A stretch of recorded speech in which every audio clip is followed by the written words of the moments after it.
Umaga, nandito ako sa may Jones Bridge. Ito yung lugar na tinatawag nilang Esplanade. Oh.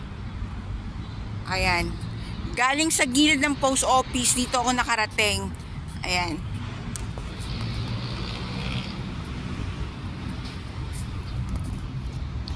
Paggabi to, may ilaw na. Ayan.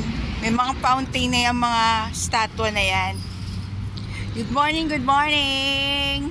It's Saturday morning. Gusto ko lagi kayong masaya.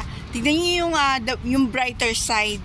Na ang Pilipinas nakakatindig pa rin sa dami ng kontrobersya, issue, problema ng bansa.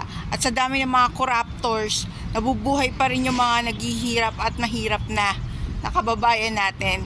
Sa tulong at sa awa ng Diyos, may soberanya pa rin tayo, may presidente pa rin tayo eh. So kung kayo totoong patriot, ang ipaglaban nyo yung republika.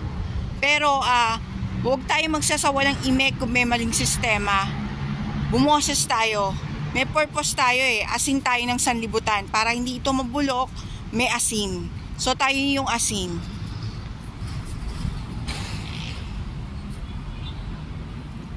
Yan. Tanaw na tanaw nyo. Kita-kita tayo dito mga patriot.